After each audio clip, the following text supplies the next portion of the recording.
வணக்கம் cinephile welcome to born for cinema strictly இது ஒரு 18+ படம் மட்டும் இல்ல இந்த வீடியோவும் தான் என்னோட 1000 மூவிஸ் ரெக்கமெண்டேஷன் சேலஞ்சில் இது என்னோட second movie welcome to the second episode of what to watch she strips on stage but life strips her soul every single day this is not a normal romantic fairy tale film it's a raw beating art that's Anora for you dupatta போடுங்க தோழி அவளுக்கு அங்க என்ன வேலை இவ ஏன்டா பசங்க கூட வெளியே போனோம் இந்த மாதிரி எல்லாம் Dress போட்டா அப்படிதான் பாப்பானுங்க இவோ சப்போர்ட் பண்ணாமையா அவன் கையை வச்சிருப்பான் இந்த மாதிரி எல்லாம் பேசுறவங்களா இருந்தா தயவு செஞ்சு இந்த படத்தை பார்க்காதீங்க ஏன்னா இது வேற மாதிரி படம் இந்த படம் 2025ல best picture best director best original screenplay best actress பெஸ்ட் எடிட்டிங்னு 5 ஆஸ்கர் அவார்டு வாங்கியிருக்கு இந்த படத்தோட கதை என்னன்னா இந்த படத்தோட ஃபர்ஸ்ட் 50 மினிட்ஸ்ல உங்களுக்கு கண்டிப்பா அதுக்கு முன்னாடி தேவைப்படலாம் இந்த படத்தோட ஓப்பனிங்லே நியூயார்க்ல ஒரு ஸ்ட்ரிப்பர் கிளப்ல நியூடா பொண்ணுங்களா டான்ஸ் ஆடிட்டு இருப்பாங்க அப்படியே கேமரா மூவ் ஆகி போனா அங்க ஒரு பொண்ணை காட்டுவாங்க ஃபுல் நியூடா ஸ்ட்ரிப்பிங் பண்ணி ஒருத்தனை செடியூஸ் பண்ணிட்டு இருப்பா அவதான் அனோரா இந்த படத்தோட ஹீரோயின் ஹீரோ லீட் எல்லாமே அவதான் அந்த ஸ்ட்ரிப்பர் கிளப்க்கு வான்யான்னு ஒருத்தர் வருவான் பெரிய பணக்கார ரஷ்யன் அவனுக்கு இங்கிலீஷ் தெரியாதுன்றதுனாலையும் அனோராக்கு ரஷ்யன் தெரியுன்றதுனாலையும் அனோராவை அவனை மீட் பண்ண சொல்லுவாங்க அனோரா அவனும் மீட் பண்ணி ரொம்ப க்ளோஸ் ஆவாங்க அவன் என்ன பண்ணுவான் அனோராவை நீ என்ன வெளியே மீட் பண்றியா நான் உனக்கு வெளியே பே பண்றேன் என்னோட பர்சனல் பிளேஸ்ல என் வீட்டுல மீட் பண்றியான்னு கேட்பான் அடுத்த நாள் அனோராவும் அவனும் மீட் பண்ணுவாங்க ரெண்டு பேரும் செக்ஸ் பண்ணுவாங்க ரெண்டு பேரும் க்ளோஸ் ஆவாங்க க்ளோஸ் ஆன உடனே அவன் என்ன சொல்லுவான் நியூ இயர் பார்ட்டிக்கு வரியா அப்படின்னு சொல்லிட்டு ஓகேன்னு சொல்லிட்டு அனோராவும் அவனோட நியூ இயர் பார்ட்டிக்கு போவான் ஆனா நியூ இயர் பார்ட்டில அவன் அவளை ஒரு ஸ்ட்ரிப்பராவோ ஒரு ப்ராஸ்டியூட்டாவோ யூஸ் பண்ண மாட்டான் ஒரு ஃப்ரெண்டா கெஸ்டாவே யூஸ் பண்ணுவான் உடனே அவன் என்ன சொல்லுவான் ஒரு 1 வீக் என் கூட வா ஸ்ட்ரிப்பரா இல்ல என்னோட கேர்ள் ஃப்ரெண்டா வா நம்ம வெளியே ட்ரிப் போலாம் என் ஃப்ரெண்ட்ஸ் கூட போலாம் அவளும் அவங்ககிட்ட அமௌண்ட் வாங்கிட்டு 1 வீக் அவங்களோட டிராவல் பண்ணுவா அந்த 1 வீக் வந்துட்டு அவளுக்கு ஒரு ஃபேரி டேல் லைஃபா இருக்கும் தனியா யாட்ல போவாங்க பிரைவேட் ஜெட்ல போவாங்க பயங்கரமான என்ஜாய் பண்ணுவாங்க ஆனா அந்த 1 வீக்கும் அவன் அவளை கேர்ள் ஃப்ரெண்டா மட்டும் தான் ட்ரீட் பண்ணுவான் ஒரு ஸ்ட்ரிப்பராவோ ஒரு ப்ராஸ்டியூட்டாவோ ட்ரீட் பண்ண மாட்டான் அந்த 1 வீக்ல அவளுக்கும் அவனை நிறைய பிடிக்க ஆரம்பிக்கும் அவனுக்கும் அவளை பிடிக்க ஆரம்பிக்கும் இதெல்லாம் முடிஞ்சு எண்ட் ஆகுறப்போ அவன் அவகிட்ட சொல்லிட்டு இருப்பான் ரஷ்யா போய் ஆகணும் எங்க அப்பாவோட கம்பெனில போய் வேலை செய்யணும் எங்க அப்பா கூப்பிட்டு இருக்காரு சப்போஸ் நான் மட்டும்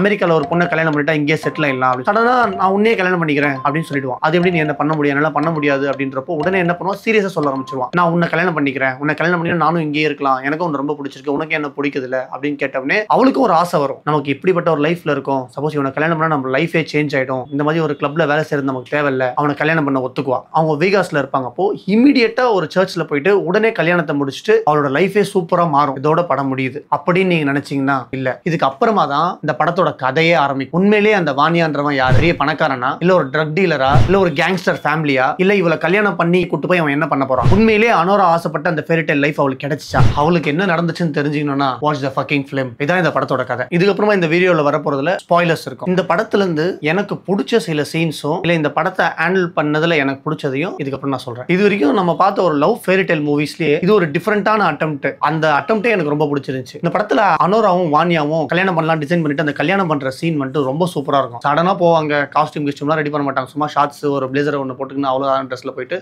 ஒரு சர்ச்ல போயிட்டு நைட்டே உடனே திடீர்னு ஒரு கல்யாணம் பண்ணிட்டு ஜாலியா ஒரு ஹனிமூன் வரும் அந்த சீன் படத்திலே பார்க்கறது ரொம்ப சூப்பரா இருக்கும் அந்த வெட்டிங் சீனை பார்க்கும்போது எல்லாருக்கும் ஒரு ட்ரீம் வெட்டிங் மாதிரி இருக்கும் இந்த படத்துல ஈகோர்னு ஒரு கேரக்டர் வருவான் இந்த படத்திலே எனக்கு ரொம்ப மோஸ்ட் ஃபேவரட் கேரக்டர் அவன் யாருன்னா வான்யாவோட அப்பா கிட்ட அடியாளா வேலை செய்யறவன் அனோராக்காக இவன் வான்யா கிட்டயும் போய் அவங்க அம்மா கிட்டயும் போய் அனோரா கிட்ட சாரி கேளு அப்படின்னு சொல்லி வான்யா கிட்ட போய் கேட்பான் அவன் வான்யாவோட அப்பா கிட்ட வேலை செஞ்சாலும் அவன் பண்ணது தப்புன்னு தெரிஞ்சு பயப்படாம அவளுக்காக போய் அவங்ககிட்டயே சாரி கேட்க சொல்லுவான் அந்த ரைட்டிங் ரொம்ப நல்லா இருந்துச்சு இந்த படத்தோட கிளைமேக்ஸ்ல அவ எல்லாத்தையும் இழந்து அவளோட கல்யாணம் போய் அவளோட வேலை போய் லைஃப்ல நெக்ஸ்ட் என்ன பண்ண போறோம்னு தெரியாம ஒரு பயங்கர ஒரு ஃப்ரஸ்ட்ரேட் ஆகி வந்து அப்போ இவளுக்காக அந்த ஈகோர்ன்ற கேரக்டர் ஒரு காரியம் பண்ணுவான் அது வரைக்கும் அந்த படத்துல ஒரு இடத்துல கூட அழாத அனோரா அப்போதான் கதறி அழுவா இந்த படத்துல அனோராவா நடிச்ச மிக்கே மேடிசன் பூட் கிளம்ப் அட்டன் பண்ணி போல் டான்ஸ் கத்துக்கிட்டு ஒரு ரியல் ஸ்ட்ரிப்பர் கிளப்லயே கொஞ்ச நாள் ஒர்க் பண்ணி ட்ரைனிங் எடுத்திருக்காங்க ரஷ்யன் ஆக்சென்ட் புரூக்லினோட ஆக்சென்ட்லாம் பர்ஃபெக்ட்டா கத்துன்னு நடிச்சிருப்பாங்க இதுல ஆக்டர்னா வெறும் ஆக்டிங் மட்டும் இல்ல அது ஒரு டெடிகேஷன் அவங்க ப்ரூவ் பண்ணதுனால தான் இந்த படத்துக்கு ஆஸ்கர் அவார்டு கிடைச்சிச்சு இந்த படத்துல அனோராவோட ஃப்ரெண்டா லூலுன்னு ஒரு கேரக்டர் பண்ணிருப்பாங்க அவங்க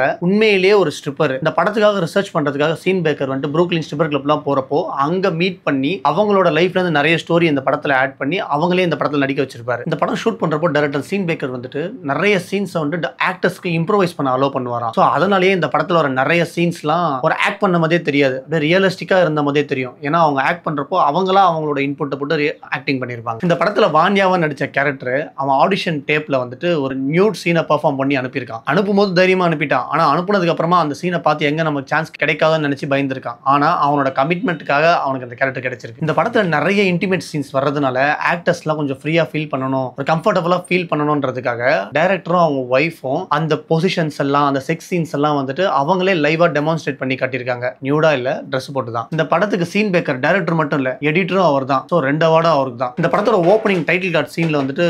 ஒரு பாட்டு ஒன்று வரும். அந்த பாட்டு வந்துட்டு ஆக்சுவலா எடிட் பண்ணும்போது ஸ்பாட்டிஃபைல சும்மா கேட்டிருக்காரு. சும்மா கேட்டுட்டு அது சும்மா போட்டு பார்த்த பாட்டு பயங்கரமா அதுக்கு செட் ஆயிடுச்சு. இந்த படத்தோட ஆஸ்கர் கேம்பெயினுக்கு செலவு பண்ண அமௌண்ட்டே இந்த படத்தோட பட்ஜெட்டை விட 3 மடங்கு அதிகம். நிறைய பேர் அதனாலே இந்த படம் 5 அவார்டு வாங்குச்சுன்னு சொல்லிட்டு இருக்காங்க. இதை வச்சு இந்த படம் அவார்டு வாங்குறதுல நிறைய கான்ட்ரவர்சி இருந்துச்சு. ஆனா எந்த ஒரு படமா இருந்தாலும் நீ ஆஸ்கர் கேம்பெயினுக்கு செலவு பண்ணாம அவார்டே வாங்க முடியாது. இதை வெற்றிமாறன் நிறைய வாட்டி நிறைய இன்டர்வியூல சொல்லியிருக்காரு. எனக்கு இந்த படம் அவார்டு வாங்கினது ஓகே தான், ஒரு நல்ல படம் தான், இது ஒரு டிஃபரெண்டான அட்டெம்ப்ட். ஆனா இந்த படத்து கூட கம்பீட் பண்ண சில படங்க இதை விட பெஸ்டாவும் இருந்துச்சு. Substance, side of the secret fig, I am still here. ஒருவேளை அந்த படங்களோட கம்பீட் பண்ணி வின் ஆனதுனாலேயே இந்த படத்துக்கு நிறைய கான்ட்ரவர்சிஸ் இருக்கலாம். வீடியோ பிடிச்சிருந்தா லைக் பண்ணுங்க, சப்ஸ்கிரைப் பண்ணுங்க, ஷேர் பண்ணுங்க. அவளுக்கு என்ன நடந்துச்சுன்னு தெரிஞ்சுக்கணும்னா வாட்ச் தி ஃபக்கிங் ஃபிலிம். போய் படத்தை பாருடா.